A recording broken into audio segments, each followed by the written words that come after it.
आज केंद्रीय गृह मंत्री अमित शाह का हरिद्वार दौरा, 4 साल बेमिसाल कार्यक्रम में होंगे शामिल। बिंदुखता को राजस्व ग्राम बनाने की मांग हुई तेज, मुख्यमंत्री के नाम सौंपा ज्ञापन। विश्व प्रसिद्ध चारधाम यात्रा के लिए पंजीकरण प्रक्रिया शुरू, ऑनलाइन ऑफलाइन दोनों तरीके से होंगे रजिस्ट्रेशन। उत्तराखंड क्रांति दल ने ओबीसी आरक्षण और बुनियादी सुविधाओं के मुद्दे पर सरकार के खिलाफ खोला मोर्चा। नमस्कार, आप देख रहे हैं खबर गंगा और मैं हूं आपके साथ अनुरागनी। अब खबरें विस्तार से। केंद्रीय गृह मंत्री अमित शाह आज हरिद्वार के दौरे पर रहेंगे, जहां वे करीब 4.25 घंटे तक विभिन्न कार्यक्रमों में शिरकत करेंगे। दोपहर 12:30 बजे करीब हरिद्वार पहुंचने के बाद शाह बैरागी कैंप में एक विशाल जनसभा को संबोधित करेंगे। इसके साथ ही वे न्यूनतम न्याय संहिता और उत्तराखंड सरकार की विकास प्रदर्शनी का भी उद्घाटन करेंगे। धर्मनगरी हरिद्वार के बैरा कैंप में आज भारी उत्साह के बीच केंद्रीय गृह मंत्री अमित शाह पहुंचे हैं। अवसर है उत्तराखंड सरकार के 4 साल बेमिसाल कार्यक्रम का, जहां मुख्यमंत्री पुष्कर सिंह धामी और बड़ी संख्या में साधु संतों की मौजूदगी में शाह ने विशाल जनसभा को संबोधित किया। देवभूमि उत्तराखंड की विश्व प्रसिद्ध चारधाम यात्रा के लिए पंजीकरण प्रक्रिया शुरू हो गई है, जिसके लिए राज्य सरकार ने श्रद्धालुओं की सुविधा के लिए ऑनलाइन और ऑफलाइन दोनों तरीके के रजिस्ट्रेशन की व्यवस्था की है। आपको बता दें, इस साल यात्रा का आगाज 19 अप्रैल को अक्षय तृतीया के दिन गंगोत्री और यमुनोत्री धाम के कपाट खुलने के साथ होगा। इसके बाद 22 अप्रैल को केदारनाथ और 23 अप्रैल को बद्रीनाथ के कपाट खुलेंगे। इस साल बहुप्रतीक्षित चारधाम यात्रा 19 अप्रैल 2026 को अक्षय तृतीया के शुभ अवसर पर शुरू होने वाली है। प्रदेश सरकार ने चारधाम यात्रा से जुड़ी सभी तैयारियां पूरी कर ली हैं। चारधाम की यात्रा जो है हिंदुओं के लिए काफ़ी महत्व रखती है। लाखों की संख्या में भक्त हर साल आध्यात्मिक ज्ञान की प्राप्ति के लिए गंगोत्री, यमुनोत्री, केदारनाथ, बद्रीनाथ की यात्रा पर आते हैं। सुरक्षित और ये हमारी चारधाम यात्रा के कुशल प्रबंधन के लिए 2025 में 56,31,000 श्रद्धालुओं ने चारधाम यात्रा में दर्शन किए थे। इस वर्ष भी सरकार चारधाम यात्रा को व्यवस्थित रूप से संचालित करने के लिए विशेष प्रयास कर रही है। चारधाम का पंजीकरण का कार्य 6 माह से शुरू हो जाएगा। पंजीकरण का कोई भी शुल्क नहीं लिया जाएगा।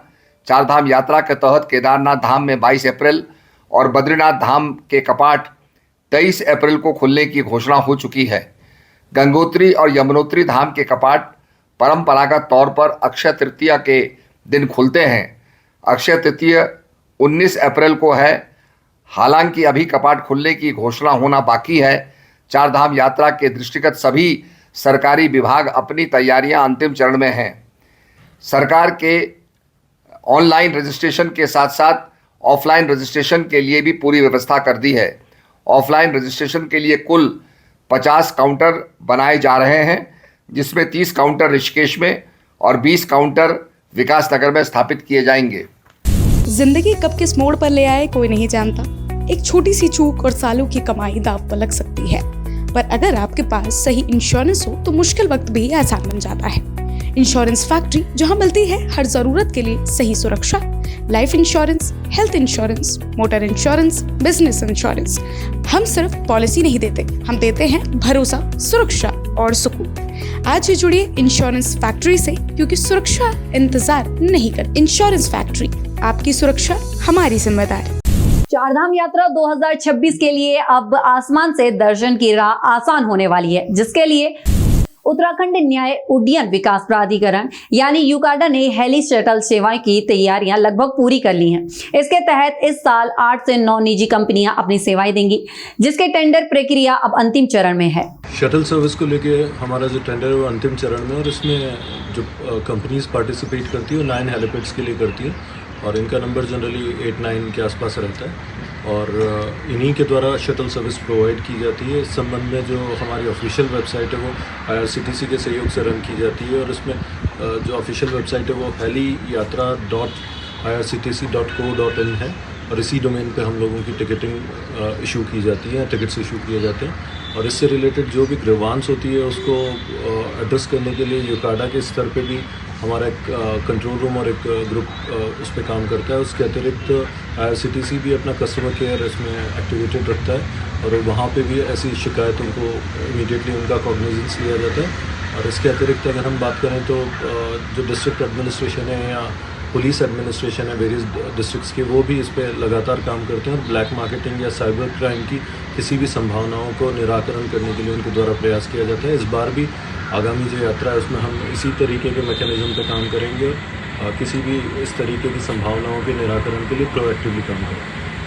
पहाड़ों की रानी मसूरी में साहित्य और संस्कृति का अनूठा संगम देखने को मिला, जब प्रभा खेतान फाउंडेशन के राइट सर्कल और एहसास के बैनर तले एक विशेष संवाद कार्यक्रम का आयोजन किया गया। साथ ही इस कार्यक्रम में प्रसिद्ध लेखिका और ज्योतिषी शालिनी मोदी ने भारतीय पौराणिक परंपराओं को आधुनिक जीवन से जोड़ने पर जोर दिया। ये प्रभा खेतान फाउंडेशन का हमारा 4th एपिसोड है जो मसूरी में कर रहे हैं। मैं एहसास वुमेन मसूरी हूँ एंड जो आज का हमारा सब्जेक्ट है एस्ट्रोलॉजी एंड माइथोलॉजी, शालिनी जी हमारे साथ है, नोन ऑथर हैं वो, और बहुत ही इंटरेस्टिंग सब्जेक्ट है। जो ऑडियंस है, जो गेस्ट हैं, उनको मैंने बताया तो पीपल आर वेरी कीन कि ये बहुत इंटरेस्टिंग है। बहुत सारे लोग बहुत सवाल लेकर आए हैं एंड प्रभा खेतान फाउंडेशन का जो हमारा रिस्पांस मसूरी में है बहुत पॉजिटिव है। हमें लगभग 2-2.5 साल हो गए हैं यहाँ प्रोग्राम करते हुए। खेतान फाउंडेशन है वो लिटरेचर, आर्ट और कल्चर को प्रमोट करता है। तो आपने देखा होगा जो हमारा जैसे मसूरी में प्रोग्राम है तो जो मसूरी का लोकल क्यूजीन है, हमने भांग जीरा का चटनी है, भांग के कबाब हैं और कुलत के दाल के कबाब हैं और बारयार्ड मिलेट की खीर है। तो हम लोकल कुजीन को ही प्रमोट करते हैं क्योंकि मसूरी से जुड़े हैं हम लोग। और जो प्रभा खेतान फाउंडेशन में ऑथर्स आते हैं, आर्टिस्ट आते हैं, सिंगर्स हैं, डांसर्स आते हैं, वो सब प्रोग्राम वो पैन इंडिया लेवल पे एंड इवन अब्रॉड करता रहता है। बिल्कुल 100% करना चाहिए। आप जैसे मैं एक एनवायरमेंटलिस्ट भी हूँ तो I align very well with Prabha Khaitan foundation कि इनका जो इनिशिएटिव रहता है पूरा इको फ्रेंडली रहता है। आपने देखा है जो हमारा पानी का भी है, हम प्लास्टिक की बॉटल नहीं यूज़ कर रहे हैं। सो हम ये प्रमोट करते हैं कि रीयूज़ कीजिए, पर्यावरण को ध्यान में रखते हुए ही सारे इवेंट्स ऑर्गेनाइज करे जाते हैं। और सरकार को भी एक मैंडेट कर देना चाहिए कि जो इवेंट्स हैं वो सब जो है हम कम से कम उसमें कचरा जनरेट करें और जो है और इको फ्रेंडली जितना हद तक हो सके हम मना सकें। तो एक तो मैं बहुत खुश हूँ कि मैं यहाँ प्रभा खेतान फाउंडेशन के ग्रुप में बात करने आई हूँ। मैंने और भी सिटीज़ में किया है and audience has always been very good here. यहाँ पर आई थिंक हम लोग एस्ट्रोलॉजी की बात करेंगे क्योंकि मैं एस्ट्रोलॉजर भी हूँ और ऑफ कोर्स माइथोलॉजी को तो हम भूल नहीं सकते बिकॉज मैं किताबें सारी मेरी माइथोलॉजी पे ही है, इंडियन माइथोलॉजी पे। और अभी जो लेटेस्ट किताब मैं यहाँ लेके आई हूँ वो सूर्यदेव पे है, the eternal sun, the legacy of Suryadev. और ये साल हमारा न्यूमरोलॉजी के हिसाब से भी सूर्य का साल है तो उसलिए भी सूर्य की बात करना ज़रूरी है। तो बेसिकली यही बातें होंगी कि क्या नई जनरेशन को कैसे मोटिवेट किया जाए पुराने स्क्रिप्चर्स को जानने के लिए, क्योंकि ये एक हमेशा स्ट्रगल रहता है, उनके बहुत क्वेश्चंस रहते हैं। और एस्ट्रोलॉजी रिलेटेड तो आजकल बहुत सारे यूट्यूब और सोशल मीडिया भरा हुआ है क्योंकि एस्ट्रोलॉजी, न्यूमरोलॉजी ये सब लोगों को बहुत इंट्रीग कर रही है आजकल। लालकुआं के बिंदुखता को राजस्व ग्राम बनाने की मांग एक बार फिर गर्मा गई है। इस मांग को लेकर वन समिति और पूर्व सैनिक संगठन के नेतृत्व में बड़ी संख्या में ग्रामीणों ने तहसील पहुंचकर मुख्यमंत्री के नाम ज्ञापन सौंपा। बता दें, ग्रामीणों का आरोप है कि जिला स्तर पर मंजूरी मिलने के बावजूद सरकार अधिसूचना जारी करने में देरी कर रही है और मामले को सुप्रीम कोर्ट ले जाने की तैयारी कर रही है, जिससे ये मुद्दा और उलझ सकता है। हम लोग बिंदुखत्ता राजस्व गांव को लेकर संघर्षरत हैं और इसी क्रम में हमने 2006 अधिनियम को लेकर वंदना मैडम के समय में हमारी फाइल शासन स्तर को चली गई है और शासन में भी चीफ सेक्रेटरी ने मुख्य सचिव राजस्व को निर्देशित किया गया है कि भाई त्वरित बिंदुखत्ता राजस्व गांव की अधिसूचना जारी करें। इस आदेश के बाद क्या ऐसा होता है कि आज तक वो फाइल शासन में क्या कर रही है, उसके बाद वर्तमान विधायक ये कहते हैं कि भाई ये डिसफॉरेस्ट से होगा। अगर डिसफॉरेस्ट होता है तो ये केंद्र सरकार जाएगा, केंद्र में बने पर्यावरण मंत्रालय और जो है सुप्रीम कोर्ट के बिना एनओसी के माध्यम से रेवेन्यू विलेज अभी तक 2006 अधिनियम आने के बाद से लेके अभी तक कहीं भी अन्य राज्यों में ऐसा नहीं देखा गया है।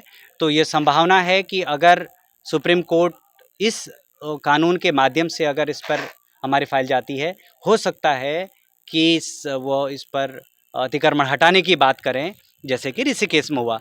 इस चिंता से हम लोग, इस शंका और चिंता से हम लोग बहुत परेशान हैं। इसीलिए हम मुख्यमंत्री से यह निवेदन करना चाह रहे हैं कि भाई हमको एफआरए के तहत जो फाइल हमारे शासन में है, चीफ सेक्रेटरी ने भी उसमें आदेश किया है, कृपया उसका जो है संज्ञान लेते हुए एफआरए के तहत बिंदुखत्ता का राजस्व गांव घोषित करते हुए पंचायती राज व्यवस्था का शुभारंभ करें। हमारी मांग तो बार बार वही है कि जल्द से जल्द बिंदुखत्ता राजस्व ग्राम बनाए जाने की अधिसूचना जारी करे सरकार, जबकि हमारा 19 जून 2024 को वनाधिकार अधिनियम 2006 के प्रावधानों के अनुसार हमारा राजस्व ग्राम बनाए जाने का दावा जिला स्तरीय वनाधिकार समिति द्वारा स्वीकृत हो चुका है।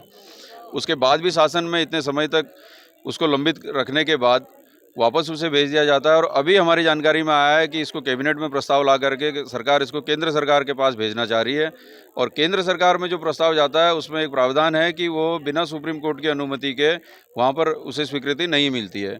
तो इसमें जो वन भूमि को अनारक्षण वाली जो बात है उसमें एक 13 नवंबर 2000 का एक सुप्रीम कोर्ट का आदेश है, नो पेंडिंग ऑफ फर्दर, जो जितने भी उसमें इस तरह से लिखा हुआ है कि जो भी उसमें वन क्षेत्र हैं, अभ्यारण्य हैं, सेंचुरीज हैं, या जो भी इस तरह के क्षेत्र हैं, उनका किसी भी तरीके से डी रिजर्वेशन नहीं किया जाएगा, कोई भी अनारक्षण नहीं किया जाएगा।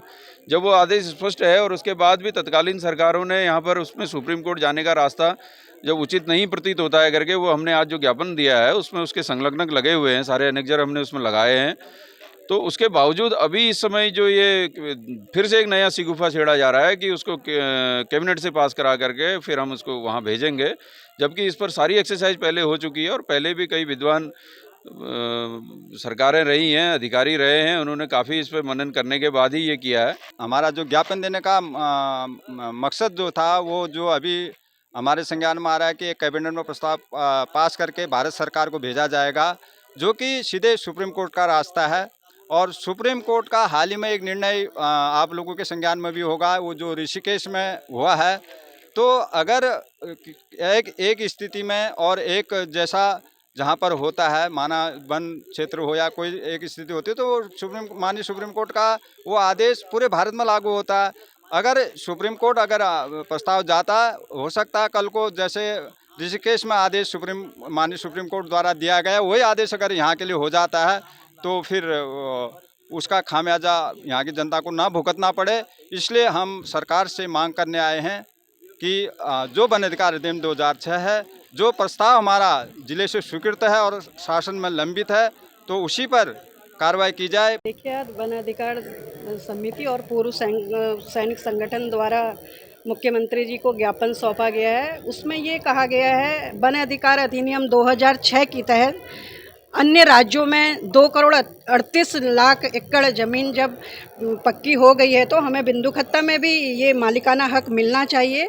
और जिस तरह से पूर्व में अभी हमारे सम्मानित इस क्षेत्र के जनप्रतिनिधि द्वारा कहा गया था कि हम कैबिनेट में प्रस्ताव ला करके इसको आगे केंद्र में भेजेंगे, तो मैं ये कहना चाहती हूँ, जिस तरह से वो निर्वनीकरण की बात कर रहे हैं, तो उससे कैसे हम लोग इस क्षेत्र में इसके बदले दूसरी जगह ज़मीन लैंड ट्रांसफ़र हो पाएगी। उसी तरह सुप्रीम कोर्ट में भी रोक लगी गई है। मेरा ये मानना है कि सरकार और सभी सम्मानित अधिकारियों से इसकी कार्रवाई जल्दी से जल्दी वन अधिकार अधिनियम 2006 के तहत करनी चाहिए। उत्तराखंड की सियासत में 10 मार्च का दिन बड़ा होने वाला है। इस दिन गैरसैंण में आयोजित होने वाले विधानसभा सत्र के खिलाफ कांग्रेस ने मोर्चा खोल दिया है, जिसके चलते रामनगर में पूर्व विधायक रणजीत सिंह रावत की अध्यक्षता में एक अहम बैठक हुई, जिसमें कार्यकर्ताओं को सत्र के घेराव के लिए लामबंद किया गया। 10 मार्च को गैरसैंण में जो विधानसभा का सत्र शुरू होने जा रहा है, उसमें प्रदेश की ज्वलंत समस्याओं का, चाहे वो बेरोजगारी का हो, महंगाई का हो, और ख़ासतौर पर लॉ एंड ऑर्डर का जो फेलियर है, जगह जगह क्राइम बढ़ रहा है, और जिस तरह से दुनिया में हमारी मजाक बन रही है। अमेरिका कह रहा है कि मैंने जो है 30 दिन के तेल खरीदने की इजाज़त भारत को दी है कि वो रूस से तेल खरीद ले। हमारी जो संप्रभुता है उसको खतरे में इस सरकार ने डाल दिया है, डबल इंजन की सरकार ने। इस सब के विरोध में हम वहाँ प्रदर्शन करने जा रहे हैं। तो हम रामनगर विधानसभा से भी हमें एक अच्छी संख्या में वहाँ जाना है, उसी की तैयारी के लिए बैठक आहूत की गई। उत्तराखंड क्रांति दल ने अब ओबीसी आरक्षण और बुनियादी सुविधाओं के मुद्दे पर सरकार के खिलाफ मोर्चा खोल दिया है। देहरादून में आयोजित प्रेस वार्ता में यूकेडी के ओबीसी प्रकोष्ठ अध्यक्ष डॉक्टर पंकज पैन्यूली ने सरकार को सीधे तौर पर अल्टीमेटम दिया है। बता दें, दल की मुख्य मांग है कि राज्य की ओबीसी जातियों को केंद्र की सूची में भी शामिल किया जाए ताकि युवाओं को यूपीएससी और बैंकिंग जैसी परीक्षाओं में आरक्षण का लाभ मिल सके। देखिए, अभी हमने सरकार से ये मांग करी है कि जितने भी स्टेट लेवल के ओबीसी, जो यहाँ पे स्टेट का स्टेटस जिनके पास है ओबीसी का, उनको सेंट्रल लिस्ट में घोषित करें। और राजनाथ सिंह ने जिन्हें 2017 के इलेक्शन में प्रतापनगर विधानसभा के अंदर ये घोषणा करी थी कि अगर हमारी 17 में सरकार आती है तो हम जो है स्टेट ओबीसी को सेंट्रल ओबीसी में शामिल करेंगे। लेकिन आज 10 साल हो गए हैं। 10 साल के अंदर सेंटर में भी बीजेपी की सरकार है और स्टेट में भी बीजेपी की सरकार है। दोनों जगह बीजेपी की सरकार होने के बावजूद जो उत्तराखंड के स्टेट ओबीसी है उनको सेंट्रल लिस्ट में घोषित नहीं करा गया है। यही चीज हमारी पहली मांग है। दूसरी मांग हमारी ये है कि जो लोग ऐसे पिछड़े क्षेत्रों में हैं जहां ना तो नेटवर्क है, न स्वास्थ्य की सुविधाएं हैं, न शिक्षा की सुविधाएं हैं, बड़ा उच्च शैक्षणिक संस्थान नहीं है, उन लोगों को जो है उस एरिया का सरकार सर्वे करे और उन लोगों को भी ओबीसी में घोषित करे। उत्तराखंड की ऐसी ही तमाम खबरों के लिए बने रहे हमारे साथ और देखते रहिए खबर गंगा। नमस्कार।